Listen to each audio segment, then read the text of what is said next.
yun na nga mga mimo ko, ito na yung ating final look gamit yung ating heat protectant spray. Ang ganda niya sa hair, parang may gloss na something, ang bango niya sa hair. And hindi masusunog yung hair nyo kakagamit ng mga blower and yung mga thermal brush. Ito yung kailangan nyo para gumanda yung blowout ng hair nyo, mare. Magandang blower at magandang heat protectant. So, alam nyo, sunod-sunod na event na talaga yung mga inattendan ko, mare ko. Buti na lang talaga meron akong stock nitong aking heat protectant from Hitsy Pitsy. Ito yung flavor. Yung scent na Lolly Fanfetti SPF 30 na yan.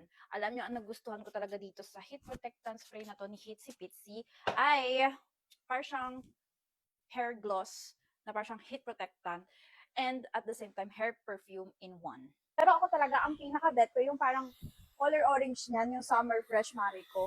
Kaso lang, ubos na yung aking stock dito. Tsaka gusto ko din, Mare, yung Chumaki Rose. Every time talaga na ginagamit ko siya, alam nyo, naaamoy siya nung mga kasama ko lagi.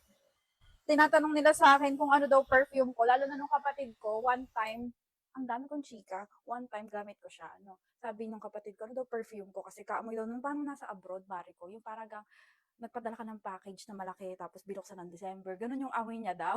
Para daw galing sa Dubai yung amoy. So, teka, tatapusin ko lang to. Papakita ko sa inyo yung final look. Anyway, wait lang. So, yun na nga mga mimo ko. Ito na yung ating final look gamit yung ating heat protectant spray. Ang ganda niya sa hair. Parang may gloss na something. Ang bango niya sa hair. And hindi masusunog yung hair nyo kakagamit ng mga blower and yung mga thermal brush. So, perfect for everyday use. Diba? Ayan. Anyway, mga mare, if you want to try this one, lalagay ko yung link sa baba. Check out na lang din kayo hanggat may stocks pa.